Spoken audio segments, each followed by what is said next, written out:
네, 여러분 안녕하십니까. 트렌드 핫 이슈 조윤구입니다. 요즘 많이 무더우시죠? 막 짜증나시죠? 힘드시죠? 이럴 때 트렌드 핫 이슈가 여러분들에게 시원한 청량 음료 같은 도움을 드리도록 하겠습니다. 함께 하시면서 더위 이겨내시기 바랍니다. 지금부터 출발합니다.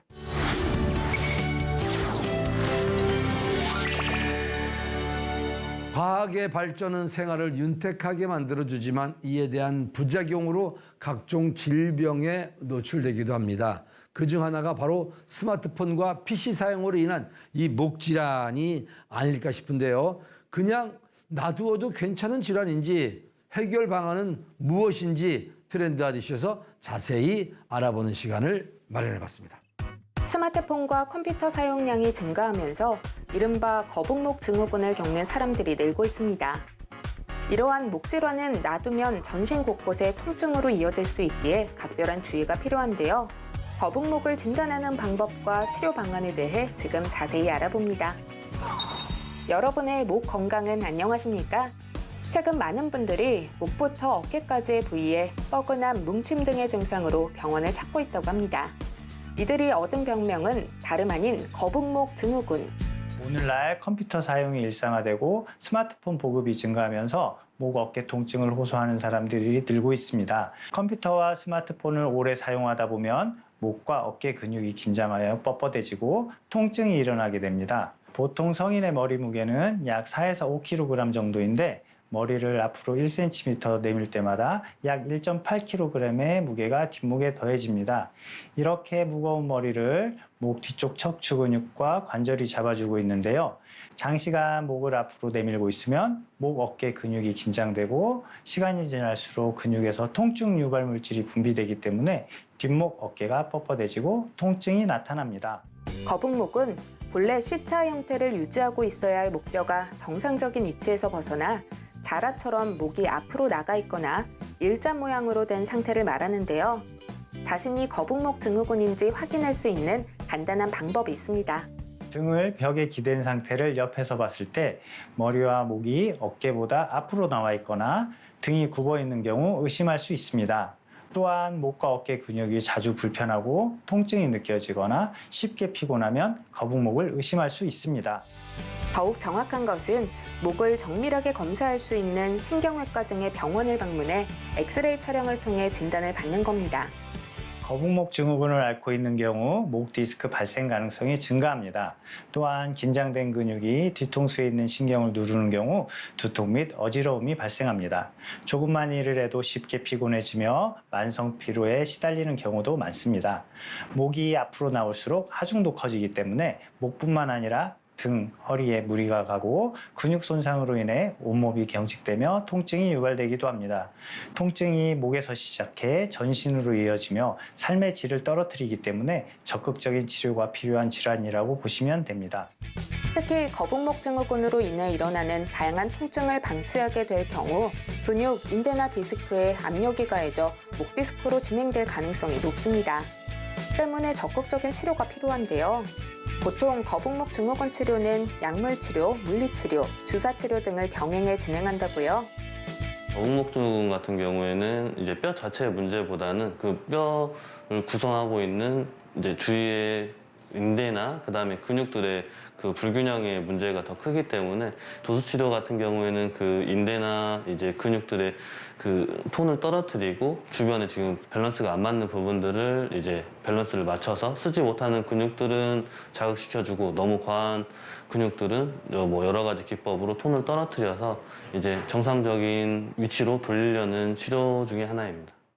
우리가 흔히 알고 있는 거북목 증후군에 좋다는 시중 제품과 습관들, 정말 사실인지 알아보는 시간을 마련했습니다. 목에 교정기를 착용하는 경우 일시적으로 효과를 낼 수는 있지만 장기간 사용할 경우 목 근육이 약해지게 됩니다. 거북목은 꾸준한 치료와 함께 생활 습관을 교정하는 게 중요하겠습니다. 너무 높은 베개를 사용하면 정상적인 목뼈 모양인 C커브가 반대로 꺾이면서 목과 어깨 근육에 무리가 가기 때문에 좋지 않습니다. 최근 시중에 나오는 경추베개를 사용하는 것도 좋은 방법입니다만 간혹 경추베개가 나와 맞지 않는 경우 오히려 수면의 질이 떨어지게 됩니다. 수면 중 거북목을 예방하기 위해 머리에만 베개를 베는 것보다 베개를 어깨까지 내려서 베는 게 고개가 꺾이는 자세를 피할 수 있어 더 좋습니다. 새우잠을 자는 경우 목과 허리가 굽어지게 되어 척추 건강에 악영향을 끼칩니다. 옆으로 주무시는 경우 베개를 하나 더 준비하셔 목 높이까지 올라오도록 안고 주무시면 고개가 굽어지는 것을 방지할 수 있습니다. 거북목 증후군은 개개인마다 조금씩 차이가 있지만 치료와 함께 문제의 원인이던 생활 습관을 함께 바꿀 경우 3달 정도면 교정을 기대해 볼 수 있는데요. 평소 목을 뒤로 젖혀 천장이나 하늘을 쳐다보는 스트레칭이 좋고 평상시 시선은 15에서 30도 정도 위쪽을 향하는 게 좋습니다. 컴퓨터를 많이 사용하는 경우 의자를 뒤로 빼서 앉으면 목이 앞으로 빠져 거북목이 되기 쉽습니다. 의자를 책상에 가까이 한 후 의자 등받이에 등을 기대고 고개를 약간 뒤로 젖히는 게 거북목 예방에 도움이 됩니다. 목 어깨 통증이 심해지기 전에 목 스트레칭을 자주 해주시는 게 좋겠습니다. 장시간 같은 자세로 앉아서 일하시는 건 삼가시고 생각날 때마다 자주 몸을 움직여 근육 피로를 풀어주면 목 어깨 통증을 예방할 수 있을 것입니다. 현대인들의 질병으로 자리 잡은 거북목 증후군. 부드러운 C자 곡선을 가진 목으로 교정하고 관리하면서 삶의 질을 끌어올리면 좋겠습니다.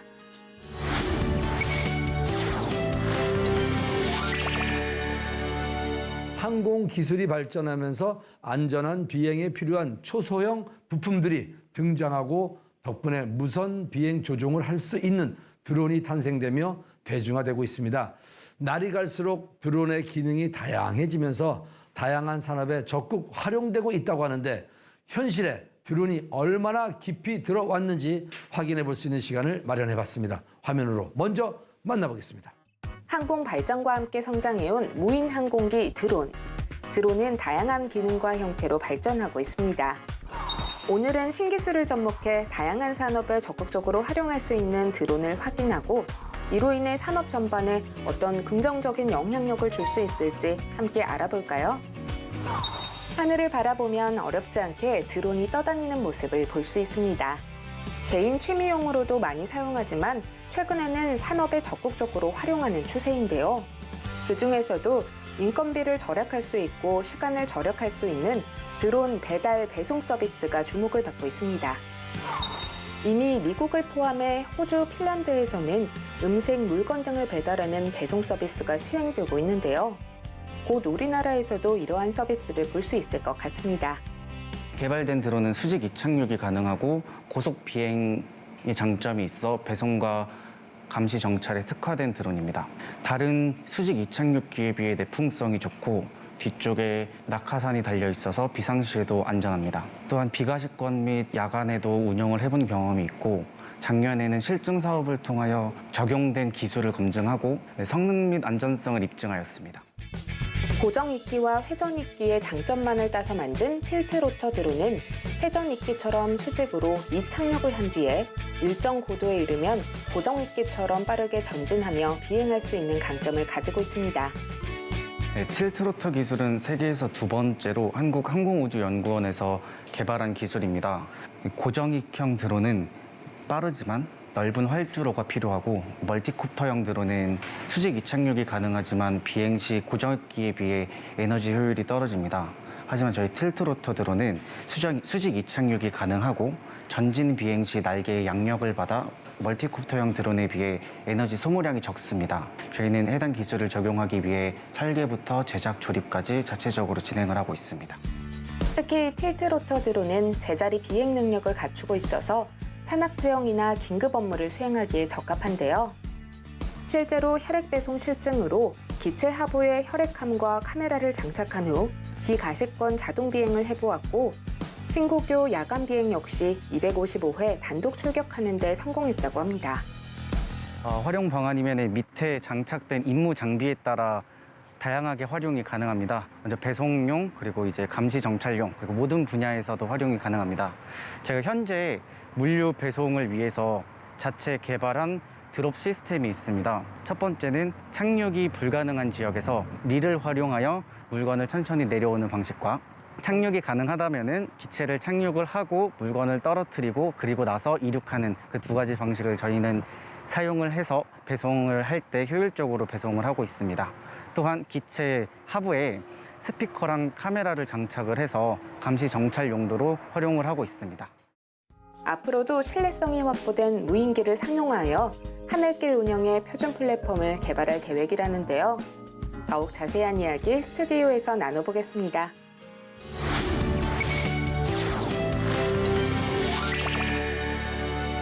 틸트로터 드론에 대해서 알아봤는데, 자, 틸트로터 드론 좀 더 자세히 알아보기 위해서 개발자이신 권기정 대표님 모셨습니다. 안녕하세요. 안녕하세요. 근데 일반적인 드론과 틸트로터 드론은 어떤 차이점이 있습니까? 네, 일반적으로 이제 알고 계시는 드론은 프로펠러가 여러 개 있다고 해서 이제 멀티콥터라고도 불리는데요. 공중에 떠 있는 기능이 굉장히 좋습니다. 다만 멀리 못 간다는 단점이 있고요. 멀리 가려면 날개가 필요하겠죠. 비행기처럼 돼야 되니까 군용으로 많이 쓰이고 있는데요. 활주로가 필요합니다. 이 착륙을 위해서. 활주로 가요? 네, 그러니까 이제 그것도 크나큰 단점이죠. 일반인들이 운영하기에는. 그래서 이러한 두 가지 문제점을 전부 극복한 것이 바로 이제 틸트로터 드론이 되겠습니다. 그래서 일반 드론처럼 수직으로 이 착륙을 하지만 날개가 있고 수평으로 비행기처럼 날아가서 멀리까지 갈 수 있는 그러한 것을 틸트로터라고 부르고 있습니다. 물품 배송 업무에 적용되는 것을 봤는데 그 외에 또 어떤 쪽으로 적용될 수 있나요? 네, 우선 물품 배송에 가장 최적화가 되어 있긴 하지만 말씀드렸듯이 수직이 착륙에 멀리 가기 때문에 운용이 편리해서 카메라를 달면 원거리 관측이 가능합니다. 그래서 현재 저희 회사에서 준비하고 있는 것들은 뭐 미국의 텍사스 목장에 소들이 굉장히 많은데 마리수를 못 센다든가 그럴 때 틸트로터 드론을 띄워서 숫자를 세는 것들도 가능하고요. 그다음에 이제 망망대해에서 참치 찾는 것들 있잖아요. 그런데도 활용이 가능합니다. 드론 하면은 뭐 저도 방송을 하다 보니까 촬영 때 좀 많이 정말 활용되고 그 외에는 드론이 그만큼 실생활에 많이 적용되는 걸 못 봤는데 앞으로 우리 국내 시장에 어떤 변화가 좀 왔으면 좋겠습니까? 예, 맞습니다. 드론이 처음에 군용으로 시작을 했고요. 그다음 촬영. 현재 못 보신 이유는 농촌에서 농약 살포에 많이 쓰이기 때문에 그렇습니다. 그다음 단계가 바로 배송이고요. 그런데 배송을 하려면 규제 문제도 있고 그다음에 안전도 확보를 해야 되기 때문에 배송 다음에는 바로 사람이 타는 드론 택시 시장. 그래서 사람이 타는 드론이 나오면 그것이 바로 드론의 거의 끝이 아닌가 그렇게 생각을 하고 있습니다. 가능합니까? 물론 가능하죠. 그래서 지금 대기업들이 그다음에 미국의 글로벌 기업들도 굉장히 지금 많이 준비를 하고 있습니다. 다만 시간이 좀 걸리지 않을까 이렇게 예상을 하고 있습니다. 앞으로 어떤 계획들 좀 가지고 계세요? 우리나라 국내에 드론 시장 자체가 전 세계 시장이 한 2%밖에 안 됩니다. 그래서 이제 같은 노력을 기울여도 2% 시장밖에 점유를 못 하니까 저희들이 일단은 글로벌 시장으로 나가는 것이 가장 큰 목표고요. 그 전 단계로서 일단 그 아프리카와 같은 개발도상 국가에서는 의약품 배송에 굉장히 애로를 겪고 있습니다. 그래서 우선 저희 드론을 활용해서 그쪽에서 실증을 먼저 하고 그다음 최종적으로는 북미 시장에 진출할 목표를 가지고 있는데 일단 지금 비행할 수 있는 거리가 한 30-40km밖에 안 되거든요. 배터리로는. 그래서 지금 수소 연료 전지를 탑재해서 비행 거리를 뭐 150km까지 이렇게 늘리는 개발을 또 하고 있습니다. 자, 오늘 권기정 대표님과 함께 이야기 나누면서 앞으로 드론의 시장이 점점 더 확대될 거라는 생각이 들고 틸트로터 드론 개발을 하신 우리 개발자와 함께 얘기 나누면서 세계적으로 인정받는 기업이 되길 바라겠습니다. 감사합니다. 감사합니다.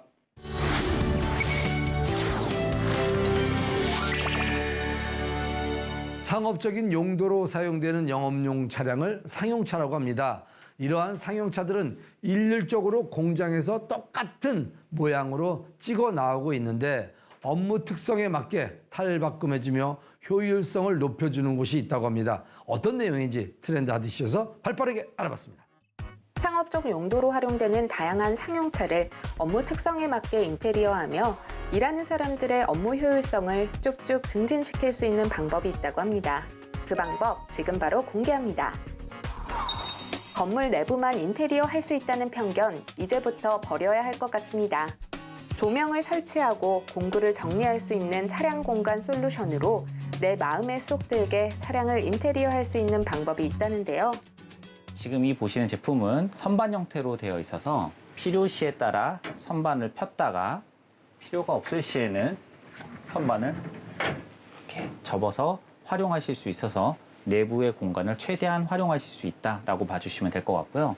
추가적으로 선반을 이렇게 폈을 때 전동 공구 박스 같은 것들을 손쉽게 올려놓고 이동하실 수 있다라는 장점이 있습니다. 측면에서 보시게 되면 이 선반 자체가 프레임과 90도가 아닌 85도 각도 내각 구조로 이루어져 있습니다. 차량이 회전 시에 실려 있는 적재되어 있는 제품이 바깥으로 떨어진다거나 하는 가능성을 최소화시킨 제품이라고 봐주시면 될 것 같습니다. 지금 보시는 이 제품의 경우에는 차량이 이동 시에 박스들이 바깥으로 튀어나오지 않도록 탈출되지 않도록 안전 구성이 되어 있는 상황입니다. 따라서 이런 공구 박스를 사용할 때는 가볍게 들어서 앞으로 빼주시는 구조로 볼 수 있습니다. 이렇게 설치가 되어 있다 하더라도 고객님께서 레버를 풀러서 원하시는 방법대로 이전 설치가 가능하고 추가적으로 사용하시던 차량이 다른 차량으로 바뀌었다 할 때에도 이전 설치가 가능하다는 장점이 있습니다. 기존 화물 공간에 수공구부터 전동 공구, 각종 자재를 정리가 안 된 상태에서 쌓아두고 다니는 분들을 위해 개발된 상업용 차량 공간 활용 솔루션. 고객 차량 사용 환경에 맞춰 제품을 설치함으로써 지저분하게 적재했던 제품을 깔끔하게 정리하여 수납해 이동할 수 있도록 만들어준답니다. 각종 공구함을 수납하기 용이하도록 커스터마이징된 제품으로 차량별 최적화된 치수를 잰 후 3D 스캔을 이용해 만들어진 만큼 손쉽게 필요한 공구나 자재를 꺼낼 수 있고 안정성 역시 확보할 수 있답니다. 상용 차량은 LCV로 표현을 하는데 이 영역은 사실상 한국에서는 그렇게 활성화되지 않은 영역이었습니다. 다만 유럽이나 북미에서는 수십 년 전부터 성공을 거두었고 저희는 이에 대한 확신을 가지고 이 사업을 시작하게 되었습니다. 이에 따라서 한국 시장에 런칭을 하게 되었고 이를 통해 지난 2019년 이래로 많은 분들을 통해서 상용 차량에 대한 그리고 상용차의 화물 공간에 대한 공간 솔루션에 대한 인식을 변화시키고 확장시켜 나가고 있습니다. 택배, 인테리어, 방송, 탁송, 이동식 쇼룸 등 다양한 업종에 맞게 적용할 수 있는 상업용 차량 공간 활용 솔루션. 차량마다 설치 소요 기간은 조금씩 달라진다고요. 기존에는 고객님들께서 화물 공간에 앵글을 설치하셨고 그런 경우에는 안전성이 사실상 제로였습니다. 이에 저희는 자동차 강판을 베이스로 하여서 전 제품 튜브 인증을 통해 유럽의 충돌 안전성 테스트를 모두 통과한 제품을 설치함으로써 고객님들의 화물 공간까지도 안전성을 확보해 드리는 그러한 역할을 하고 있습니다. 상용차 공간 솔루션을 원하는 사람들이 늘고 있는 만큼 고객 니즈에 발맞추기 위해 현재 하남의 본사를 기반으로 경기 파주, 부산에 프리미엄 스테이션을 두고 전국 23개의 장착점을 만들어 네트워크를 구축하고 있답니다. 짐들이 여러 군데로 왔다 갔다 이렇게 막 흔들리기도 하고 또 물건을 찾으려면은 모든 짐을 다 드러내서 짐을 찾고 다시 또 옮기는 이런 게 너무 힘들어가지고 이제 시공을 맡기게 되었고요. 일단은 디자인이 너무 마음에 들고요. 제 개인 사업을 하면서 적재함 때문에 많이 고민을 했었는데 깔끔하게 시공을 해주시고 그다음에 공간 활용을 좀 극대화할 수 있도록 이렇게 효율적으로 만들어 주셔가지고 제 개인 사업을 함에 있어서 이제 큰 도움이 되는 것 같습니다. 차량 내부를 밝게 만들고 수납 공간을 정리할 수 있도록 만들어주는 상업용 차량 공간 활용 솔루션. 전문 디자이너가 직접 디자인하고 전문 테크니션이 시공을 책임지고 진행하기에 작업 과정이 막힘없고 깔끔합니다. 저희 회사는 지난 3년간 상업용 차량 공간 활용 솔루션의 인식 및 시장 확대를 위해 정말 많은 노력을 해왔습니다. 그리고 그 결과 많은 고객님들께서 상용 차량에 대한 인식의 변화, 그리고 품질과 안전성을 기반으로 한 프리미엄 제품에 대한 만족도를 경험하게 되었습니다. 앞으로도 고객님께 최고의 만족도를 전달해 드릴 수 있도록 최선을 다하겠습니다. 많은 관심과 응원 부탁드립니다. 업무의 특성을 알려주는 홍보 효과와 함께 인테리어 효과까지 잡을 수 있는 상업용 차량 공간 활용 솔루션. 상용차로 일을 하는 많은 사람들의 업무 효율성을 증진시켜주리라 기대합니다.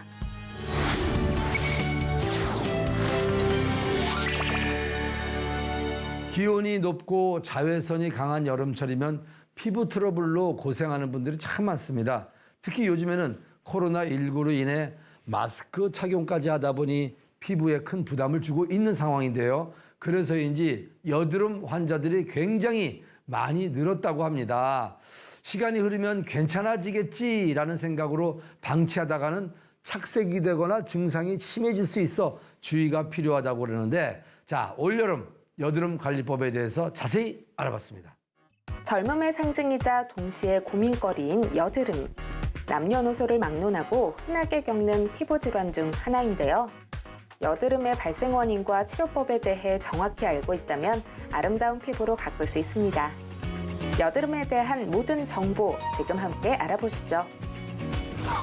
기온이 높아지는 여름철이면 땀 분비가 증가하고 모공이 막혀서인지 여드름 환자들이 속출합니다. 여드름 나는 부위도 모양도 가지각색인데요. 아무래도 10대 같은 경우는 이제 피지 분비가 늘어나기 때문에 이제 면포 같은 것들이 많이 생기고 보통 여드름이 제일 흔하고요. 가족력이 있는 경우에는 등 쪽이나 그런 데 몸을 많이 포함하기 때문에 흉터가 남는 음계성 여드름도 많이 나타나는 경향이 있는데 일반적으로 보통 여드름이 제일 흔한 편입니다.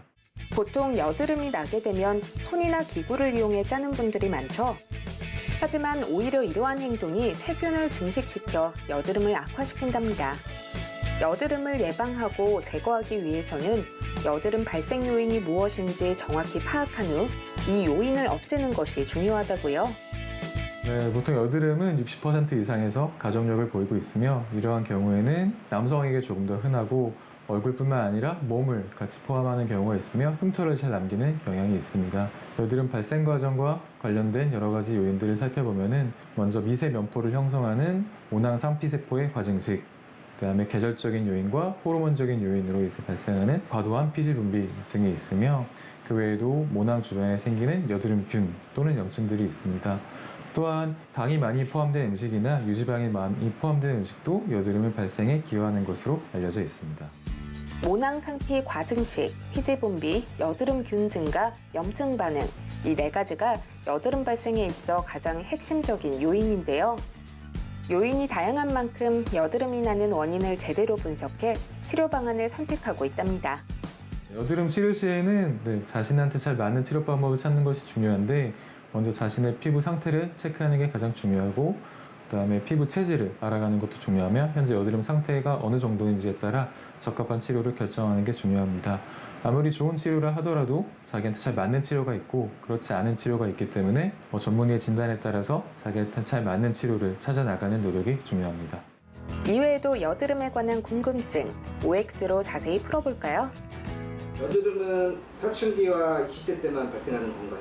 정답은 X입니다. 네. 흔히 아시는 것과 달리 여드름은 사춘기에만 발생하는 것이 아니라 생후 수준에 나타나는 신생아 여드름, 1년 이내에 나타나는 유아기 여드름 등이 있으며 최근에는 마스크 착용으로 인해서 성인들에서도 흔하게 볼 수 있습니다. 여드름은 여드름 자체뿐만 아니라 여드름 후에 나타나는 색소 침착이나 흉터 등으로 인해서 삶의 질 저하는 물론 자신감의 하락이나 우울증까지 나타낼 수 있어 보다 조기에 전문적인 치료가 필요합니다.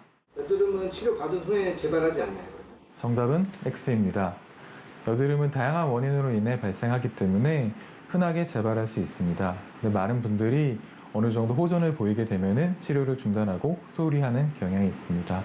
이렇게 조기에 치료를 중단하게 되면은 좋아졌다 나빠졌다 반복할 수 있고 흉터를 남길 수 있고 만성화될 수 있습니다.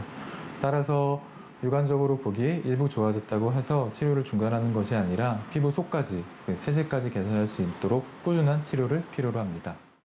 여드름 외에도 많은 사람들이 갖고 있는 피부 관련 질환 고민 스튜디오에서 자세히 알아봅니다.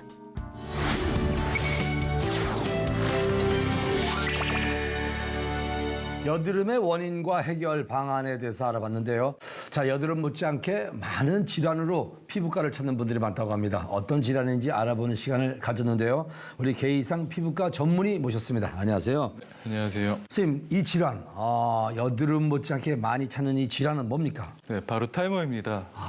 탈모. 네, 최근 남녀 요소 할 것 없이 머리가 얇아지거나 네. 많이 빠지거나 비어 보이는 것을 고민으로 내원하시는 분들이 많습니다. 그냥 머리 감다 보면 좀 빠질 수 있지 이렇게 생각하는데 어떨 때 병원을 찾아야 됩니까? 네, 집에서 간단하게 체크해 볼 수 있는 방법이 있는데요. 한 3, 4일 정도 머리가 빠지는 거, 머리가 빗을 때나 샤워하고 나서 빠지는 머리카락들을 모아서 하루 평균 100개 이상이 될 때는 병원을 찾아보는 것이 중요하겠습니다. 또 탈모에 영향을 받지 않는 후두부의 머리를 이마나 정수리와 비거 헤어했을 때 좀 머리가 많이 빠져 있거나 좀 가늘어져 있는 경우는 반드시 피부과 전문의를 찾아서 정확하게 진단을 할 필요가 있겠습니다. 자, 그렇다면 이제 탈모 때문에 고민하시는 분들이 많은데 탈모 치료 어떻게 하면 될까요? 네, 탈모 같은 경우는 자연적인 과정이기 때문에 진행 자체를 아예 멈추게 할 수는 없습니다. 하지만 조기에 치료를 함으로써 그 진행 자체를 최대한 느리게 할 수 있으며 굵어지지 않고 얇아지면서 빠지는 머리를 조금 더 굵어지게 할 수 있습니다. 진행이 어느 정도 멈춘 다음에는 모발 이식 같은 거를 고려해 볼 수 있겠습니다. 네. 근데 탈모가 진행돼서 병원을 찾는 것보다 미리 예방을 하면 좋지 않습니까? 네, 치료 같은 경우는 가장 일찍 할수록 효과가 좋습니다. 네. 그럼 예방을 위해서 어떤 방법들이 좋을까요? 그러니까 정확하게 먼저 두피의 상태를 확인하는 게 중요하겠습니다. 아, 그러니까 그 송혜 선생님께서 치아 관리가 중요하다고 생각을 해서 병원을 아주 자주 찾았다고 하더라고요. 그러면 내가 내 두피 상태를 점검하기 위해서 피부과를 찾는 것도 괜찮겠네요? 네네. 생각보다 많은 환자분들이 자기 두피 상태를 모르고 보통 미용실이나 아니면 다른 사람이 발견하는 경우가 많기 때문에 뭐 조금 의심이 되거나 머리가 빠지는 게 좀 늘어나거나 좀 얇아지거나 하는 경우는 꼭 내원해서 정확한 상태를 파악할 필요가 있겠습니다. 선천적으로 뭐 가족력이다 이런 거 있지 않습니까? 네네. 그 부모님이나 뭐 할아버지가 탈모가 심했어요. 그럼 그것도 유전이 되나요? 남성 탈모 같은 경우는 유전적인 경향을 보이는데 그게 아버지나 할아버지가 있다고 무조건 머리가 빠지는 것은 아니기 때문에 조금 더 주의를 해서 볼 필요가 있겠습니다. 그러니까 선생님 중요한 것은 미리미리 피부과를 좀 내원해서 내 두피 상태를 점검하고 거기에 맞춰서 관리하는 게 중요하다는 이 말씀이네요. 네, 그렇습니다. 자, 탈모 치료할 때 뭐 주의사항 같은 게 뭐가 있을까요? 탈모 치료 같은 경우는 탈모의 종류 자체도 다양하고 개개인 따라 상태가 좀 다르기 때문에 무턱대고 아무 치료나 하는 것보다는 전문의의 정확한 진단을 받고 그거에 맞게 치료하는 것이 가장 중요하겠습니다. 또한 초기에 적극적으로 치료해야지 골든타임을 놓치지 않고 치료 효과를 극대화할 수 있겠습니다. 자, 탈모 때문에 고민이신 분들 고민하기 전에 미리 피부과를 방문해서 내 두피 상태를 점검해 보는 게 좋다는 말씀을 해주셨습니다. 오늘 개이상 피부과 전문의와 함께했습니다. 감사합니다. 감사합니다.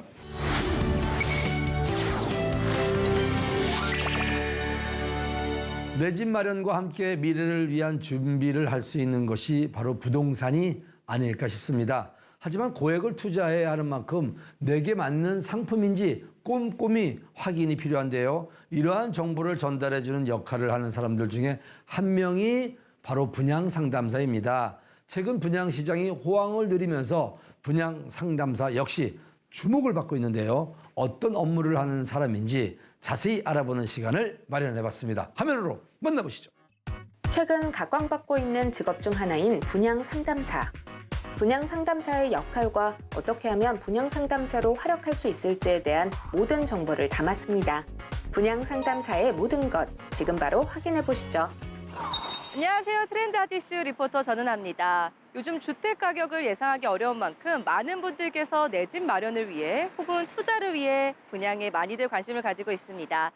특히 가격 하락이 크지 않을 것으로 예상되는 수도권 물량이 인기 있다고 하는데요. 바로 그 분위기를 느낄 수 있는 곳이 있어 찾아봤습니다. 지금 저와 함께 가보시죠. 내 집 마련을 위해, 투자를 위해 분양을 관심을 갖고 있는 사람들에게 최근 주목을 받고 있는 곳이 있습니다. 바로 보덕 국제 신도시입니다. 이렇게 뜨거운 인기를 얻는 이유가 있다는데요. 많은 분들께서 눈여겨보고 있다는 분양 소식에 대해서 제가 찾아와 봤는데요. 어떤 곳인지 설명 부탁드립니다. 평택에 있는 유일한 신도시, 고덕 국제 신도시에 들어가는 부동산입니다. 특히 S사 반도체 공장이 함께 공존하는 신도시이기 때문에 평택의 중심지이기도 합니다. 그럼 어떤 분들께서 많이들 찾아보시죠? 평택에는 20개 정도의 산업단지를 지금 개발을 하고 있는데요. 13개는 이미 완성이 되어 있고요. 7개의 산업단지를 새로 들어가고 있습니다. 그러면서 들어올 수 있는 산업단지를 만드는 노동자들도 들어오고 있고요. 일자리를 찾아서 20대, 30대, 40대 젊은 친구들이 많이 유입이 되는 신도시입니다. 지하 5층에서 지상 14층 규모로 오피스텔과 레지던스의 장점만을 모아 구성된 주거 상품. 1인에서 2인 세대 비율이 높은 지역 수요를 반영해 전세대 원룸 형식으로 구축됐다는데요. 임대 문의가 점점 늘어나는 곳인 만큼 매매를 통해 임대업을 하고자 하는 사람들도 늘고 있습니다. 이런 분들에게 풍부한 정보를 전달하는 사람들이 있으니 바로 분양 상담사입니다. 네, 그렇다면 분양 상담사 양성을 위해 지금 현재 어떤 교육들이 진행되고 있을까요? 분양이라는 건 딴 말로 하면 건물을 파는 거죠. 부동산을 파는 거죠. 이거에 대한 기초 교육이 아주 튼실해야 돼요. 그래야 손님이 돼서 어떤 질문이 들어와도 자기가 법률적으로 맞게끔, 합당하게끔, 또 법률적으로 맞아야 돼요. 그런 교육.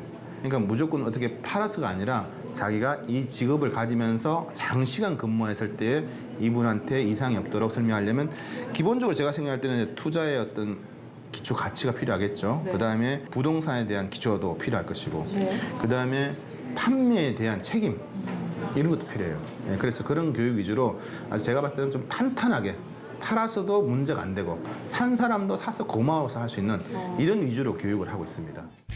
분양대행 전문 회사를 설립해 소신 있게 운영하고 있는 곳. 약 20여 년간의 분양과 관련한 현장 경험과 노하우를 바탕으로 분양 상담사를 교육하고 양성하고 있다는데요. 교육 커리큘럼은 크게 4가지로 이루어집니다. 첫째, 분양 직업의 기본 소양과 함께 필요한 예절 교육. 둘째, 고객의 라이프스타일 유형 파악과 투자 여력에 맞는 부동산 권유법. 셋째, 물가 상승과 금리 관계 및 부동산에 대한 전체적인 흐름 교육. 그리고 마지막으로 분양하는 부동산 상품 정보와 고객에게 숨김없이 정보를 알려드려야 하는 이유에 대한 교육을 진행하고 있답니다. 그렇다면 앞으로 분양 상담사로 활동하실 분들이 알고 있으면 좋을 만한 팁이 있을까요? 네. 처음 입문자들한테 제가 알려주고 팁이 몇 개 있는데 반드시 실명을 써라. 분양에 들어오신 분들이 가끔은 어릴 때 부르던 호칭 그걸 또 명함에 쓰시는 분이 계세요. 그러니까 실명은 아니죠. 엄밀히 따지면은 그러면 계약자들한테 좀 신뢰감이 떨어져요. 두 번째는 사진을 좀 넣었으면 자기 얼굴이 들어와 있는 사진을 명함에 넣는 게 더 좋아요. 왜냐하면 고객이 다음에 자기를 찾아왔을 때에 자기 사진을 보면 금방 누군지 알아요. 그리고 또 자기도 떳떳하게 브리핑하려면 사진 넣는 게 좋겠죠. 그래서 저는 명함에 본명을 쓰고 사진을 넣는 건 저는 추천하고 싶어요.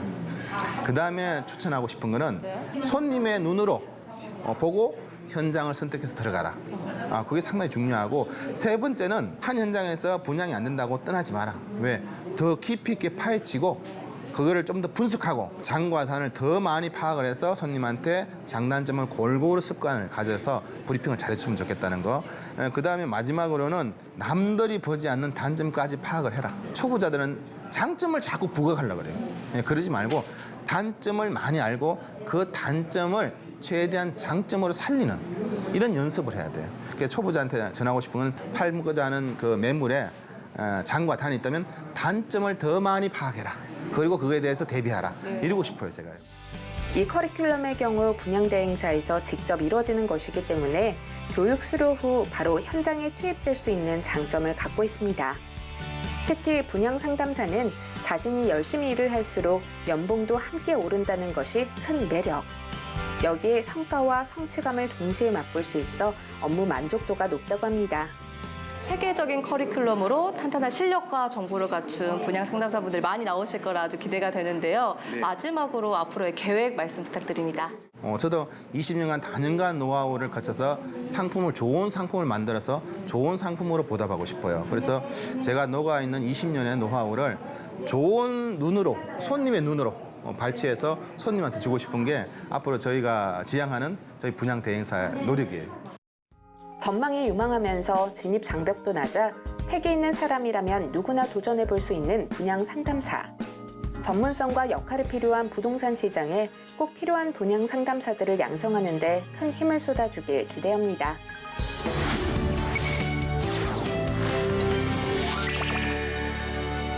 요즘 주식하시는 분들 많이 힘드시죠? 이 주식을 언제 팔아야 될지 아니면 주식을 더 사야 될지 전혀 갑을 못 잡고 있는 그런 상황입니다. 하지만 우리가 주식에 대해서 자세히 안다면은 이런 어려운 상황에 잘 대처할 수 있다고 합니다. 자, 주식시장의 현 상황과 앞으로 대처법에 대해서 알아보는 시간을 마련했습니다.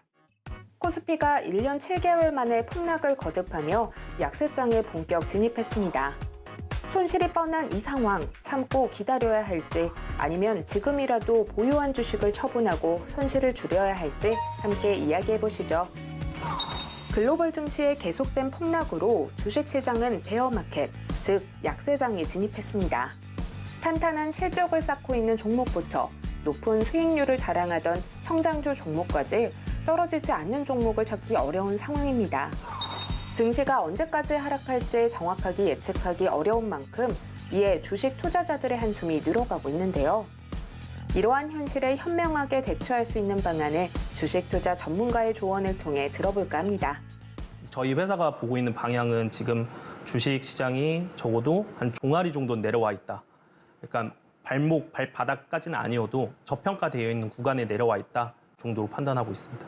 모든 경기는 축소했다가 확장했다가 반복을 하게 됩니다. 근데 이 축소 구간에서는 당연히 힘들 수는 있겠지만 축소한 만큼 또 팽창력이 엄청 커지는 거거든요. 그렇기 때문에 충분히 지금부터 수익을 주식 투자를 하시는 분들은 큰 수익을 노려 볼 수 있는 장입니다. 보통 10년 만에 한 번씩 기회가 온다고 하는데 그 10년 만에 한 번씩 오는 기회가 지금이라고 판단하고 있습니다. 41년 만에 최고로 치솟은 물가 상승률과 이에 따른 경기 침체 공포, 미국 연방준비제도 이사회의 통화 긴축 전망이 맞물리며 폭락한 글로벌 증시. 이에 약세장은 계속될 전망이지만 전문가들은 오히려 지금이 기회라고 말하는 분위기입니다. 현 주식시장의 상황을 개인적 의견으로 말씀을 드리면 이번 경기 침체는 역사적으로 가장 짧은 침체일 것이라고 생각하고 있기 때문에 이번 베어마켓은 역사적인 큰 기회가 될 거라고 생각을 하고 있고 시장을 주도하던 성장주들을 천천히 모아갈 수 있는 매매의 기회라고 말씀드리고 싶습니다. 홍양기처럼 아무 생각 없이 시장에 휘둘려서는 부자가 될 수 없다고 말한 살아있는 투자 전설 워렌 버핏처럼 다양한 요인으로 글로벌 금융시장이 흔들리고 있지만 지금 이럴 때가 기회라고 합니다. 하지만 투자는 늘 섣부르게 판단해서는 안 되죠. 시장이 어려울 때일수록 보다 꼼꼼한 투자 전략이 필요합니다. 주식 투자에 점수가 있다면 100점짜리 투자를 위한 안전한 매매보다는 조금 틀리더라도 국내 시장 평균 수익률을 아웃퍼폼을 위한 트레이딩을 핵심으로 투자하길 추천하고 있습니다. 특히 트렌드에 맞는 체계적인 포트폴리오를 바탕으로 시장의 변화에 대한 유연한 대응이 필요하다고 생각합니다. 현재 주식시장에 대응할 수 있는 보다 세밀한 방법을 스튜디오에서 함께 이야기 나눠보겠습니다.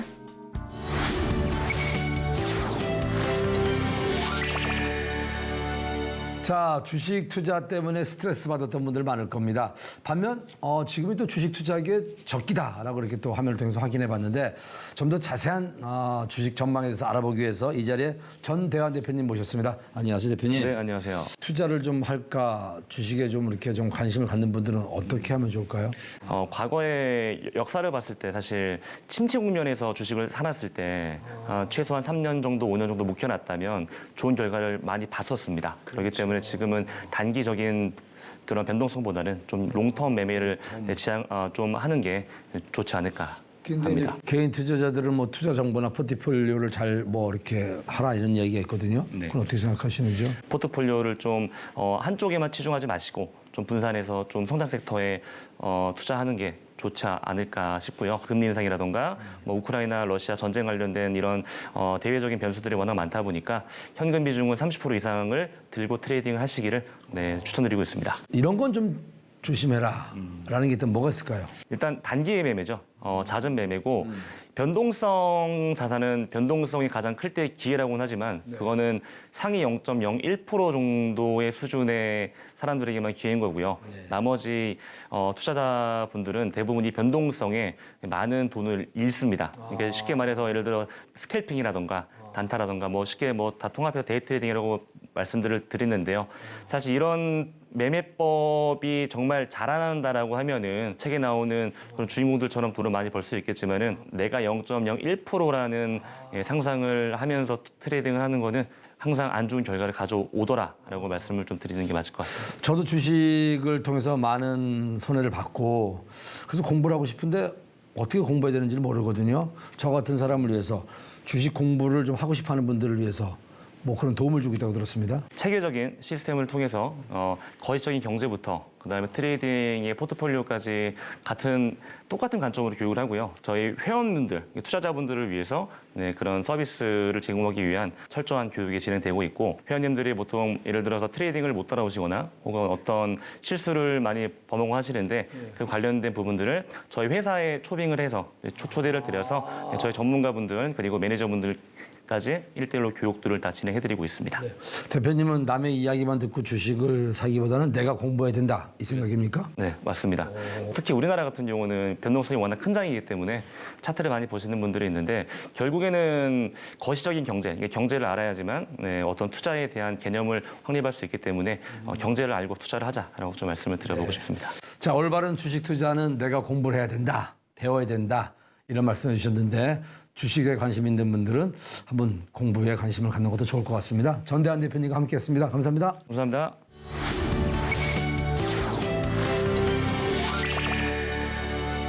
여름은 높은 기온과 습도로 땀이 많이 배출되고 지치기 쉬워 보양 음식을 챙겨 먹는 계절이기도 합니다. 우리나라에서는 많은 분들이 면역력 증진과 함께 몸을 보호하기 위해서 인삼을 챙겨 먹는데 특히 인삼을 9번 찌고 말려서 만든 흑삼이 주목을 받고 있다고 합니다. 그 이유는 무엇인지 화면으로 담아봤습니다. 함께 보시죠.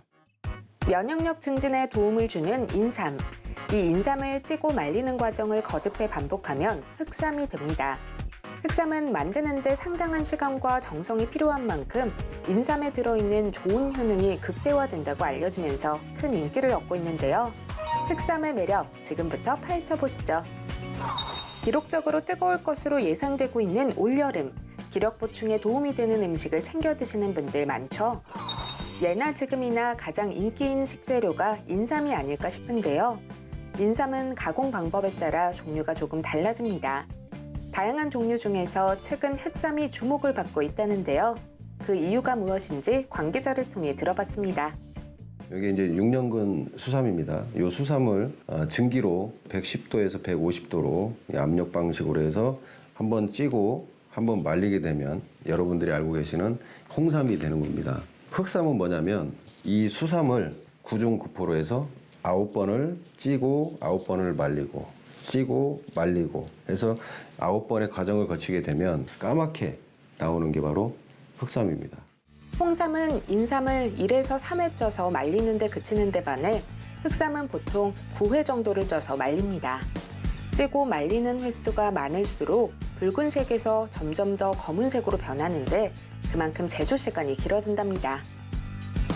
수삼보다도 한 번 찌고 말린 홍삼이 수삼보다는 효과가 10배 이상이 더 많고 흑삼은 9번을 찌고 말렸기 때문에 진세노사이드라든지 또 사포닌이라든지 다당체 성분 또 RG3 이런 성분들이 9번을 찌고 9번을 말리는 과정에서 더 극대화가 돼서 우리 사람들이 드시게 되면 건강에 도움이 되는 게 바로 흑삼입니다. 인삼이 몸에 좋은 이유는 면역력 증진에 도움을 주는 성분인 사포닌 함량이 높기 때문입니다. 문제는 10명 중 4명은 사포닌 흡수가 잘 안 된다고 합니다. 하지만 인삼을 찌고 말리는 횟수가 많아질수록 고분자 구조인 사포닌이 저분자 구조로 바뀌고 이로 인해 인체 흡수율이 높아진다고요. 흑사물이 보통 인삼을 갖다가 9번 찌고 말리는 과정에서 나오기 때문에 당연히 유효 성분이 농축이 되기 때문에 유효 성분이 훨씬 많고요. 또 한 가지 이제 흑삼 속에는 여러분들이 알고 있는 뮤신 성분이 있는데 이것은 신체 회복을 도와주기 때문에 피로 회복이 도움이 되고 여러분이 잘 알고 있는 사포닌 있죠. 사포닌 성분은 항산화 성분이기 때문에 활성산소인 유해산소를 없애주기 때문에 피부 노화를 갖다 예방하는 데 도움이 많이 되고요. 또 우리 몸에서 여러 가지 노폐물이나 콜레스테롤을 제거하는 데도 도움이 많이 됩니다. 약 45일간 찌고 말리며 색은 검게 변하고 쓴맛은 순화되며 향은 더욱 증폭된다고 합니다. 또 인삼 본래에 좋은 요소들이 농축돼 효능은 배가 된다고요. 이렇게 좋은 효능이 가득한 만큼 흑삼 만드는 과정이 쉽지는 않습니다. 국내산 6년근 인삼 중에 최상의 품질의 인삼만을 엄격히 선별하여서 총 9번의 중숙과 건조를 거쳐서 만들어지고 있습니다. 이 과정에서 47%의 삶이 손실이 되기 때문에 전문적인 기술이 없는 회사에서는 만들어질 수가 없죠. 110도에서 150도의 고온과 고압을 적절히 유지를 시켜서 만들어야 되거든요. 그러다 보니까 총 45일의 시간이 경과가 됩니다. 그래서 매우 까다로운 작업이라고 할 수 있죠. 보통 이제 9번을 찌고 말리다 보면 중간에 3회에서 6회 정도 가다 보면은요, 3회 손실이 많이 돼요. 터지거나 그러다 보니까 보통 3회에서 5회에 멈추는 삶이 많이 있죠. 근데 저희는 3회 손실이 되더라도 저희는 최고의 삶을 원하기 때문에 총 9번에 거쳐서 중습과 건조를 거쳐서 만들어지고 있습니다. 9번을 중습과 건조를 거친 흑삼은 색깔이 검정색이 납니다. 안에 속도 검정색이 나야 되는데 시중에서 9번을 건조시키고 중숙시키는 기술이 부족하다 보니 3회에서 5회에서 멈추는 삶이 많습니다. 그런 삶은 겉에를 보게 되면 색깔이 갈색이 나거나 빨간색이 나죠. 그거는 9번을 찌고 말린 삶이 아니라고 할 수 있습니다. 정성을 가득 쏟아 만드는 흑삼. 성장이나 신체 회복에 도움을 얻고 싶거나 면역력을 올리고 싶은 사람들이 즐겨 찾고 있다는데요. 하지만 아무리 좋은 것도 과유불급입니다. 흑삼 역시 복용 시 주의할 점이 있다는데요. 우리가 과다 복용을 하게 되면은 불면증이나 가슴이 두근두근하는 현상이 생기기 때문에 적정량을 복용하는 것이 꼭 필요합니다. 인삼하면 대한민국 고려 인삼을 전 세계에서 최고로 알아주고 있고요. 그야말로 대한민국의 인삼 종주국인데 정작 우리나라에서는 인삼이 대접을 못 받고 있다는 점을 제가 느꼈습니다. 그 이유가 뭔가 봤더니 인삼에 대한 고정관념이 있죠. 열 있는 사람이 드시면 안 된다라든가 혈압 있는 사람이 드시면 안 된다는 이런 고정관념 때문에 삶을 등한시하시는 분들이 너무 많이 계셔서 안타까운 마음이 들고 있습니다. 그래서 저희 회사에서는 임원 일동이 오프라인이라든가 온라인 등을 통해서 소비자들과 직접 소통하면서 우리나라의 삶의 위대함과 그 삶의 효과를 극대화하기 위해서 만든 흑삼의 효능에 대해서 널리 알려서 우리나라 삶이 자부심이 올라갈 수 있도록 많이 앞으로도 노력을 많이 할 테니까 잘 좀 지켜봐 주시길 부탁드리겠습니다. 건강을 유지할 수 있는 먹거리를 찾는 사람들에게 인기인 흑삼. 적당량을 꾸준히 섭취하며 면역력은 쑥쑥 키우고 노화를 방지하는 등 건강한 삶을 영유하시면 좋겠습니다.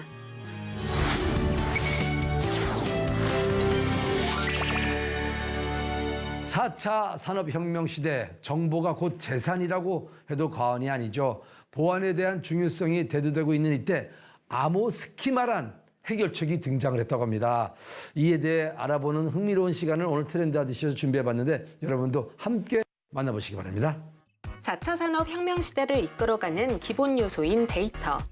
1분 1초가 멀다 하고 수많은 데이터가 만들어지면서 이와 함께 보안의 중요성이 높아지고 있습니다. 이러한 가운데 데이터를 보다 안전하게 지킬 수 있는 방법으로 암호 스키마라는 것이 주목을 받고 있는데요. 암호 스키마란 무엇인지, 어떻게 활용할 수 있는지 지금 자세히 알아봅니다. 데이터 시대입니다. 하루에도 수많은 정보를 모으고 이 정보를 가지고 미래를 예측하기도 하죠. 빅데이터의 등장은 혁명이라고 표현할 정도로 우리의 생활과 산업 전반에 걸쳐 커다란 영향력을 행사하고 있는데요. 이 데이터를 보다 잘 선별해서 활용하고 안전하게 보관하기 위해서 노력하는 국내 기업이 있습니다. 저희 회사는 수학 기반의 알고리즘 연구를 하는 회사로서 암호, 블록체인, AI, 데이터 보안 플랫폼 등을 개발하는 회사입니다. 추가적으로는 이제 동형 암호라고 해서 이제 요즘에 유명한 암호들이 있는데 저희 암호인 ECHC 암호를 접목한 ECHC 동형 분석 플랫폼도 개발하고 있습니다. 암호화 솔루션 자체가 일단 수학이 베이스가 안 되면 안 되는 상태이기도 하고요. 동형 암호라는 암호 자체가 수학 기반으로 연구되는 상황이기도 하고 그거를 해소하기 위한 것들도 수학적 구조상에서만 가능하기 때문에 수학 기반으로 연구를 하고 있습니다.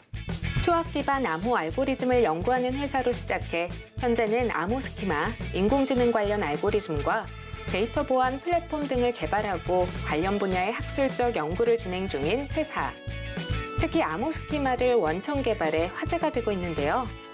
암호 스키마라는 것이 이제 저희가 암호가 돌아가는 시스템이 어떤 암호를 하고자 하는 것을 암호를 하고 그 다음에 그것을 다시 원래 상태로 돌려주는 과정을 복호화라고 이야기를 하는데 그런 전체 과정을 이제 암호 스키마, 즉 암호 시스템이라고 성공이라고 이제 이야기를 할 수 있습니다. 저희는 다른 곳에서 이제 개발을 했다라고 하는 것이 보통 기존의 암호 스키마들을 계산 방법을 변형을 해서 개선을 한 상황인데 저희는 지금 없는 새로운 암호 스키마를 개발을 한 상황이라서 이제 차별점이 있다라고 할 수 있습니다. 의료 데이터의 보안성과 활용도를 높이기 위한 인증 시스템에도 암호 스키마를 적용할 예정으로 특히 민감한 의료 데이터의 암호화, 연산 솔루션 개발에 힘을 쏟을 계획이랍니다. 저희가 개발한 암호 스키마를 국내 특허를 넘어서 이제 국제 특허권까지 보유할 계획이 있고요. 이를 통해서 암호 스키마의 표준화를 진행하고자 합니다. 또한 저희 암호 스키마는 동형 구조를 가지는 암호 스키마로서 그 특징을 잘 살린 ECHC 동형 분석 플랫폼을 의료 분야를 넘어 금융 분야 그리고 전반적인 분야까지로 이제 확장하고자 합니다. 차별화된 생각과 지속적인 연구를 통하여 안전한 보안 환경을 구축하는 것에 이바지하는 기업이 되도록 하겠습니다. 데이터를 안전하게 보호하고 보다 효율적으로 활용할 수 있도록 도움을 주는 암호 스키마. 우리만의 원천 기술력으로 개발된 만큼 국내 많은 기업에 적용돼 도움을 주길 기대해 봅니다.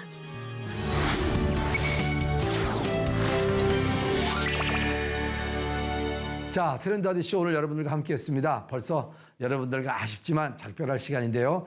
자, 요즘 같은 무더위에 물을 많이 드셔야 됩니다. 물 많이 드셔서 이 무더위 잘 이겨내시기 바랍니다. 다음 시간에 더 알찬 정보 가지고 여러분 찾아뵙겠습니다. 지금까지 트렌드 하디쇼였습니다.